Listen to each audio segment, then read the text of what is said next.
በመንግስት ጨረታዎች ላይ ዋጋችሁን በጣም ተመጣጣኝ አድርጋችሁ አሸናፊ እንደምትሆኑ እርግጠኛ ሆናችሁ፣ ነገር ግን ጨረታው ሲከፈት በቴክኒክ ችግር ምክንያት ተሰርዛችኋል ተብላችሁ ታውቃላችሁ?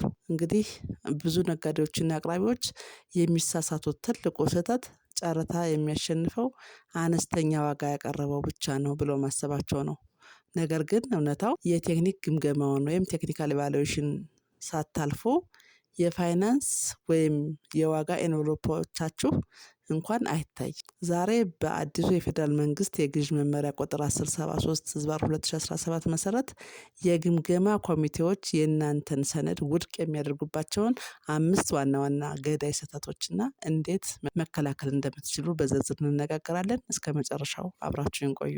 አንደኛውና የመጀመሪያው ስህተት የታደሰ የንግድ ፍቃድና ወቅታዊ የግብር ክሊራንስ አለማቅረብ ነው። የግምገማ ኮሚቴው ሰነዳችሁን ሲከፍት መጀመሪያ የሚያየው ይህ ድርጅት በሕግ የመነገድ መብት አለው ወይ የሚለውን ነው። የንግድ ፈቃዳችሁ በዘመኑ ካልታደሰ ወይም የግብር ማረጋገጫ ሰነዳችሁ ጊዜው ካለፈበት ያቀረባችሁት ዋጋ ምንም ያህል ምርጥ ቢሆን ኮሚቴው ያለምንም ማመንታት ጨረታውን ውድቅ ያደርገዋል። እንግዲህ ለዚህ መፍትሄው ጨረታ ከመጨረታችሁ በፊት የንግድ ምዝገባ፣ የባት ምዝገባ፣ የአቅራቢዎች ዝርዝር ምዝገባና የግብር ሰነዳቸው በአዲሱ የበጀት ዓመት የጸኑ መሆናቸውን ደጋግማችሁ አረጋግጡ።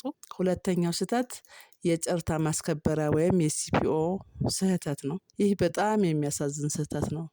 ብዙ ጊዜ አቅራቢዎች ሲፒኦ ሲያሰሩ የተጠየቀውን የገንዘብ መጠን በትክክል አለመጻፍ፣ የባንክ ዋስትና የሚያገለግልበትን ቀን ወይም ቫሊዲቲ ዴት የምንለው ከጨረታው ሰነድ ማሳነሳቸው ወይም ሲፒኦ ላይ የተጻፈው የመስሪያ ቤቱ ስም ጥቂት ፊደላት መሳሳታቸው ለስረዛ ይዳርጋል። በአዲሱ መመሪያ መሰረት የጨረታ ማስከበሪያ ዋስትና ጥብቅ ሕግ አለው። ባንካችሁ የጻፈው የዋስትና ደብዳቤ በጨረታ ሰነዱ ላይ የተጠየቀውን ቅጽ በትክክል መከተሉንና ቀኑ ሙሉ መሆኑን ሳታረጋግጡ የጨረታ ሰነዳችሁን ለውድድር እንዳታስገቡ ማለት ነው። ሶስተኛው ስህተት ተመጣጣኝ ያልሆነ ወይም አሻሚ የስራ ልምድ ማቅረብ ነው። ጨረታው የሚጠይቀው ተመሳሳይ የስራ ልምድ፣ ለምሳሌ መስሪያ ቤቱ የG+5 ህንፃ ግንባታ ጨረታ አውጥቶ እናንተ የቪላ ቤት የሰራችሁበትን ልምድ ብታቀርቡ የቴክኒክ ኮሚቴ ውድቅ ያደርገዋል። በዚህ ላይ የውል ስምምነት ደብዳቤ ብቻ አቅርባችሁ ስራውን በጥሩ ሁኔታ ማጠናቀቃችሁን የሚገልጽ የማስመስከሪያ ደብዳቤ ወይም ጉድ ፐርፎርማንስ ካላያያዛችሁ ነጥብ አታገኙም። እንዲሁም እዚህ ላይ የሐሰት የስራ ልምድ ለማቅረብ በፍጹም እንዳትሞክሩ።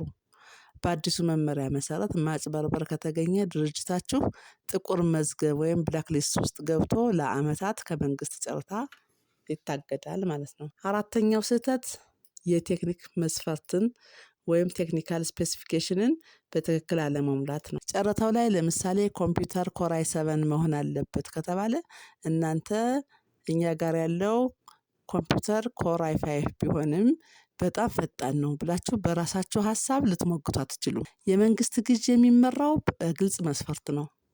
የተቀመጠው ዝርዝር መግለጫ እያንዳንዱን ነጥብ እያያችሁ እንቀበላለን ወይም እናቀርባለን ብላችሁ ማረጋገጥና ካታሎግ ማያያዝ አለባችሁ። ዝም ብላችሁ ካለፋችሁት ግን እንደ አለመቀበል ተቆጥሮ ውድድር ውጭ ያደርጋችኋል ማለት ነው። አምስተኛው ስህተት ሰነዶችን በትክክል አለማደራጀት፣ አለማሸግ ወይም በኢጂፒ ላይ በተሳሳተ ቦታ ላይ መጫን። ጨረታው በወረቀት ከሆነ ቴክኒካልና ፋይናንሻል ለይተው መታሸግ አለባቸው። የዋጋ ዝርዝራችሁን በስህተት ከቴክኒክ ሰነዱ ጋር ቀላቅላችሁ ካሸጋችሁት የቴክኒክ ኮሚቴው ገና ዋጋውን ሲያይ ጨረታው ሚስጥራዊነቱን አጣ ተብሎ ወዲያውኑ ይሰርዛል። ጨረታው በኢንተርኔት ወይም በኢጂፒ ሲስተም ከሆነ ደግሞ የቴክኒክ ዶክመንት መጫኛ ቦታ ላይ የፋይናንስ ሰነድ መጫን ወይም ሰነዶችን ሳትፈርሙና ማህተም ሳታድርጉ መጫን በቀጥታ ለሽንፈት ይዳርጋል ማለት ነው። እንግዲህ በአጠቃላይ በመንግስት ጨረታ ላይ ማሸነፍ የሚጀምረው ምርጥ ዋጋ ከመስጠት ሳይሆን የቴክኒክ መስፈርቱን 100% በትክክል በማሟላት ነው። ጨረታ ከመግባታችሁ በፊት የእርምጃዎች ዝርዝር ወይም ቼክሊስት አዘጋጅታችሁ እያንዳንዱን ሰነድ አንድ በአንድ አረጋግጡ። ይህ ቪዲዮ ጠቃሚ ሆኖ ካገኛችሁት ላይክ ማድረጋችሁ እንዳትረሱ። ወደፊት በአዲሱ የኢትዮጵያ ኢጂፒ ሲስተም ላይ እንዴት ያለ ስህተት መመዝገብና መጫረት እንደምትችሉ በቪዲዮ እንድሰራላችሁ ከፈለጋችሁ ኮሜንት ላይ ኢጂፒ ብላችሁ ጻፉልኝ። ለቻናሉ አዲስ ከሆናችሁ ሰብስክራይብ በማድረግ የቢዝነስ ማህበረሰባችንን ተቀላቀሉ። መልካም የጨረታ ጊዜ ይሆንላችሁ። ቻው።